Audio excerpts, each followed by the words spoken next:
Well, welcome to a new Harry's Garage video, and as you can see, we've joined Silverstone Auctions for their Race Retro Classic and Race Car sale. And today is setup day. Well, actually this is Wednesday, but the sale itself is on Friday, 2 days time, the 21st of Feb, and then the classic cars are actually on the Saturday, 22nd of Feb. Huge collection of cars here as ever. I mean, a really good catalogue. And one of the questions I often ask is, how do I choose the cars that go in the sale? And for me, it's all down to bang for buck. It's what the actual guide price is to what it offers. We're in a different sort of market now, and I'm addicted to these sort of machines. That's why I love coming up and doing these previews, and I'm very glad that you enjoy them as well, because it means I can keep doing them. But I look at what the value is, what that guide price is, what am I going to do with that car. I love the competition cars when we go and have a look at some of those, because there's some terrific events in Europe and how to enjoy them and rallying and stuff. But there's also some sort of gems and cars you never see before, and you're just really going to enjoy where you're going to buy one. And one of those is a car I've never seen in a sale before. The first time I've seen it, I'm going to start with this one, the Lancia Hyena. Now this one was all based on the Integrale, and it was built by Zagato, carbon fibre car. And it's quite an interesting history behind this one, because it wasn't a factory done car. This was done by a Dutch enthusiast who thought, he saw the Integrale and thought, what would it be like if you could make an Integrale coupe and then lighten it? Had a word with Zagato, and this is the result. And they showed the car, and actually had a little issue with Lancia when it was owned by Fiat at the time, whether they were going to support it or not. But Paul Koot, I think his name was, the Dutchman who did it, he pressed ahead, and they built this thing, and they're super rare. They built 24 examples in all, Integrale based, coupe, with lots of carbon fibre. If you look inside, it is all carbon, all the dash. At the back, all the panels are as well, and they lost, I think it's about 120 kilos or something like that. We were just looking at it before. I thought this opened as a hatch, but it doesn't. This is completely sealed, and it sort of reminds me of the little Lancia FULVIA coupe I've got by Zagato. A very collectible car, and the first time I've ever seen one actually for sale. This one, the owner was in Germany. It's not registered in the UK, and it's super low kilometres. I'm trying to think how many it is. I think it's 8,800 kilometres. And this car is guided at 150 to 170,000, but they were very expensive cars when they were new. 120 kilos lighter, bit quicker than an Integrale, tuned engine, 250 horsepower instead of 210. Can't wait to see what that one sells for.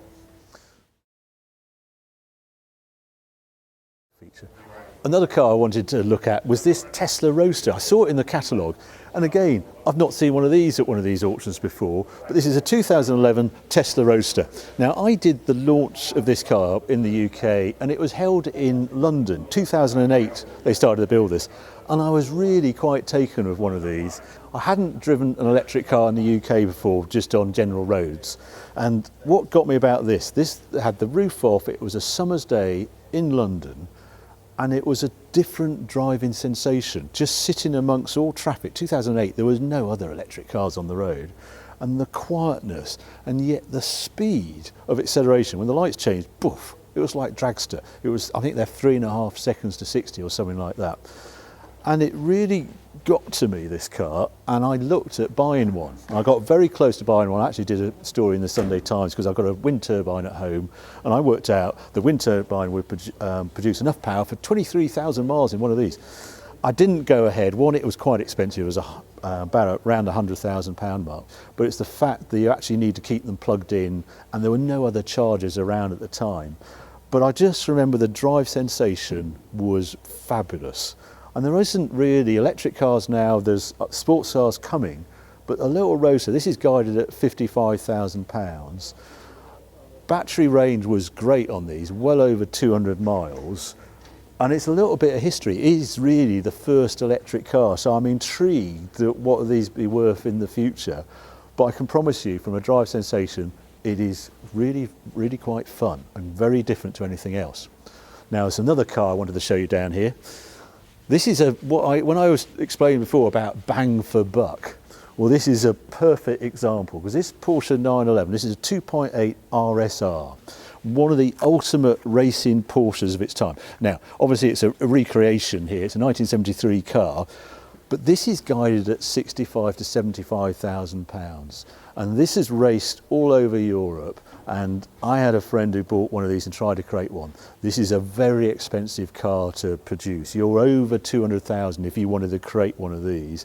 And this has race history. I've looked around, mechanically it looks superb. If you look under the engine and its injection system and the throttle bodies, it's a great looking car, really exciting Porsche. And 2.8 RSR is a bit of an animal on track and has a wonderful reputation for racing, etc. And guided at 65 to 75,000. It's got FIA papers, okay, 2012, so I think they last 10 years, so you've got 2 seasons in it, but it should be able to renew. But there is a perfect example of a race car. If you really want to do some extreme racing in the Classic Challenge, have a look at that one. There are so many cars entered this sale this weekend, but this little corner is quite fun. RS2000, ESCORT Mark 1, rebuilt engine. This is actually JK's car and he's entered it again. I know it's a rebuilt engine, 2.1 litre. If you like going sideways, that's the car for you. 20 to 25,000, something like that. Beetle 1300, if you like that sort of thing. Ford Thames van in Lotus colours, get you into paddock anywhere with that thing. And then you've got this, I mean, you forget how old Lotus 7s, you think Caterham, but this is a proper Lotus 7, 1961. Quite a lot of competition history of this one as well, road rally, that sort of thing, obviously road registered. But yeah, just a pure car, but 1961. I'd love that, just to see it in that sort of condition, and the rebuilt engine in that one as well. But the car I wanted to show you was this. Now this VW Golf GTI. This is one, obviously a Mark 1, but it's the original 1600cc version. 1981 this one, just before they changed to 1800cc. But utterly original, 42,000 miles from new. And I've had a little look round and I can't really fault it. It's like a, time warp car is a well-used phrase, but this genuinely is wind-up windows, the back parcel shelf, nobody's put any speakers in it or anything like that. The right colour in this silver, unrestored, and I'm just amazed to see this because it's almost 40 years old. It's hard to believe because it looks so crisp, that Giugiaro design. Now this one is guided at, I believe, 17 to 22,000 pounds, but it's one of those, go find another. I think it's just lovely and really fresh to see it there. Lotus Carton. We had one of those in the previous sale. This is a lower miles, I think it's 40-something thousand miles. These seem to be hovering at sort of around the 50,000 pound mark. But it was such a statement car in its day. When it came out in the 180 miles an hour car, press went a bit mad because they said, how can they sell a 4-door saloon car that went that fast, Ferrari fast? But so they've got a real reputation. Actually, they're really comfortable GT cars, long gearing, 6-speed gearbox and things. Fun car to see it here. Right, there's another car I want to show you down this row here. Now, 2 really special rally cars here. Subaru Impreza 2007, raced by Peter Solberg in period. He got a 2nd in Portugal and 3rd in Greece. And here is a world rally car in the sale. And it's strangely, this one has been converted from left to right-hand drive. The previous owner wanted it in right-hand drive. All the competition cars in period were actually left-hand drive. And it also has a bit of poignant history of this car because it was actually the last car driven by Colin McRae just before he died at the Goodwood Festival of Speed. He was in the rally stage, and there's a photograph in the catalogue of him driving this car. And this, it's a remarkable history of this car, and guided at 180 to 210,000 pounds. Another car I wanted to show you was this M3. Now, E30 M3s did everything. They're best known for circuit racing, but they also went rallying. Now, this started life in 1986 as a Schnitzer touring car in Germany, and is actually, what makes it remarkable is you open the door here and there's a little plaque there to say it's an original BMW Motorsport shell. We think there's 55 or 58 of those out there now, so really rare, and that's where the value in this car is. And then someone decided, you know what, I'm going to go rallying this car. Now M3 did go rallying period, but this has been converted from a race car to a rally car. 2.3 litre engine rather than 2.5, 290 horsepower at 8,800 RPM. I just think it's such a malleable car, a wonderful, you have the Escorts, and then this was the next generation, the M3 rally car. And with that history and with that motorsport connection, actually genuine shell, it's 100 to 120,000 guide, but that'll always be worth it because it's a genuine BMW shell. Now, there are other competitions cars. I'm going to quickly dive to another hall, which is all competition cars, and then we'll go and do some road cars. But we'll just go through this passageway here because there's some really tasty cars at a sort of more affordable price point than these cars. What a mad hall this is. I don't know where to start in here. I mean, we'll have a look at that Lancia in a moment, but what I wanted to show you is this. This is a TVR Works Racer. This is the 420 SEAC.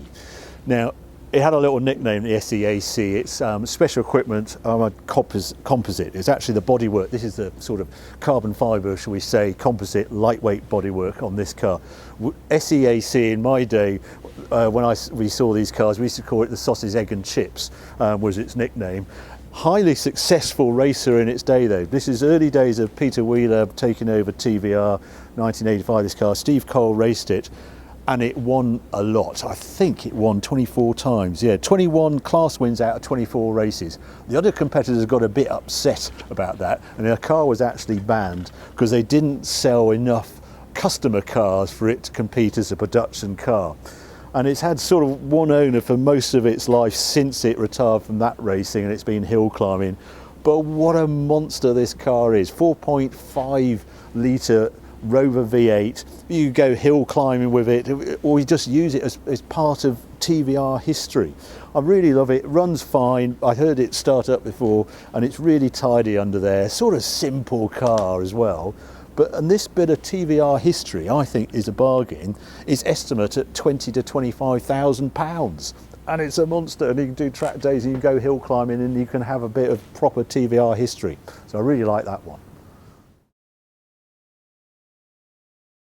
Yep. There's a little corner of no reserve cars down here. I just wanted to show you. Now this DAIHATSU CHARADE turbo. Now I remember these had a little 3-cylinder turbo engine. And I can't get over the names on the door of this one. Will Hoy, touring car champion. Ray Mallock, chassis guru. Now, they use this car for 24-hour racing. I suppose it was very economical or something. It's just a strange choice in the 1000cc. They were 100 horsepower as well in their period. But what history to have those names on the door. It's in the sale for no reserve. And then there's this one. Now this is a right-hand drive, beautiful 1750 Alpha that has been sort of prepped for sort of track day use or something, but hasn't turned the wheel. The guy who owns it and has done all the work has spotted another project and has quickly put it in the sale. I don't know what this will fetch, but it is super tidy. Came in from South Africa, the car. I can't really fault it. Engine's been refreshed on it as well. So that I'll be intrigued what that sells. That's actually the first car that goes on under the hammer on Friday. And then the last car is this little 205 XS rally car. Now you build up your rally experience. So you buy something like this and get all the ticks in your rally and get rid of the cross on the back. But that's a fun way to start. And then you've got this. And then this SD1 Rover, all prepped. They were actually have turned out to be a really good race car because a very stiff shell, all the suspension's in the right place, Rover V8, reasonably cheap to maintain, rear drive, just looks an animal this, doesn't it, for a track day weapon or go and do some hill climbs with it. And I think it's guided very well as well. £18,000 to £22,000 buy you this crazy Rover. Don't know. A couple of more cars I want to show you at the other end of the hall.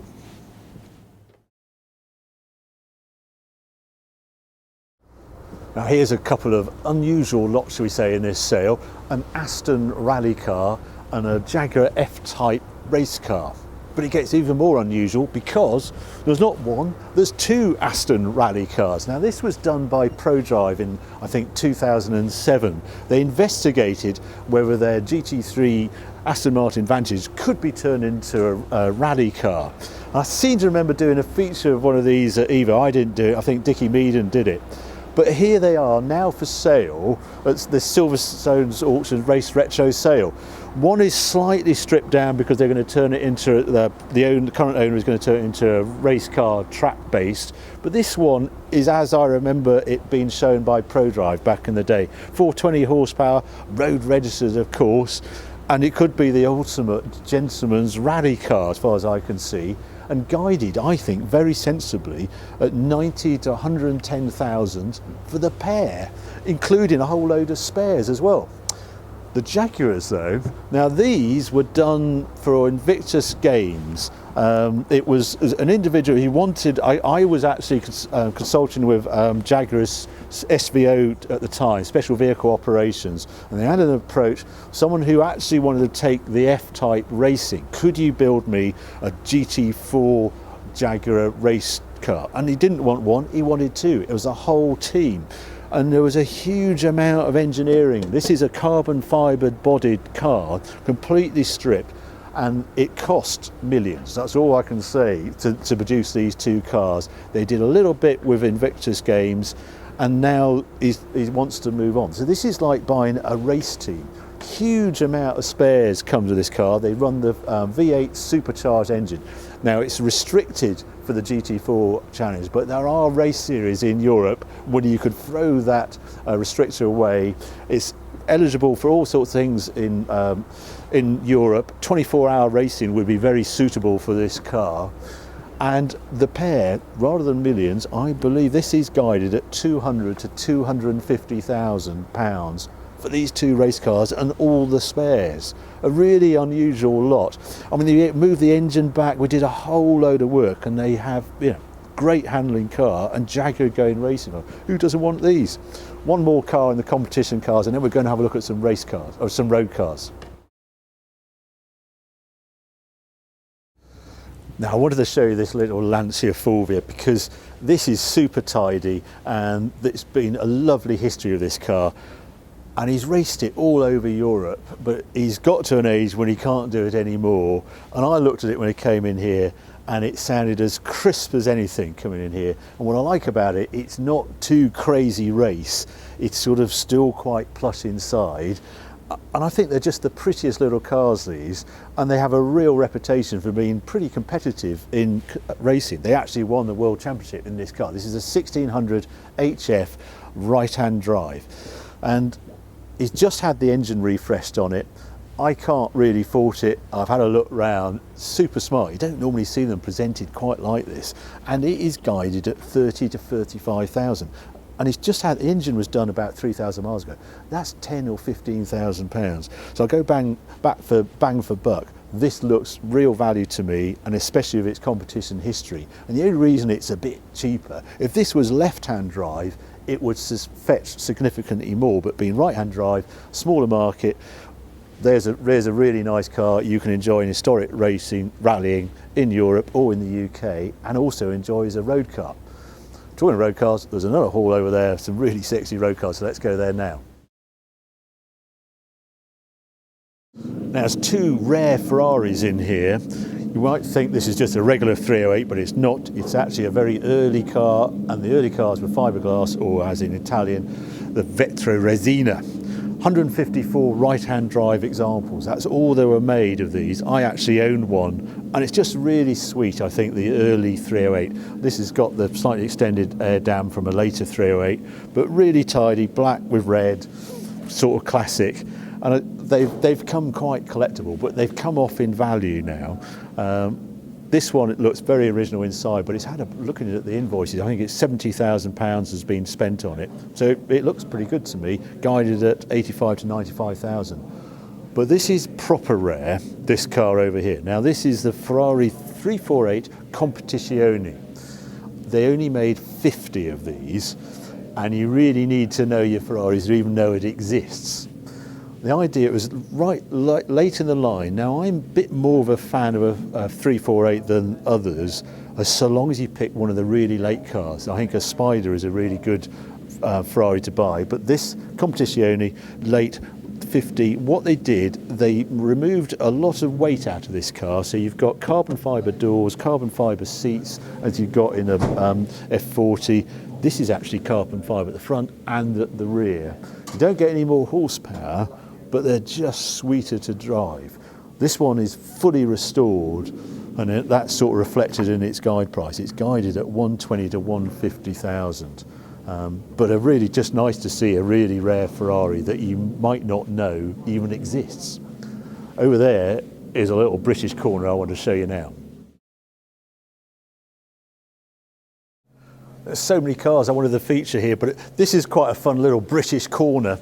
The little Elan. Now what's rare with this Elan Sprint, one, this colour, a tawny metallic colour. I think they look super smart in that colour, and also a hard top. By 72, most Sprints were actually soft tops, and quite a few hard tops have been converted to soft tops, but not this one.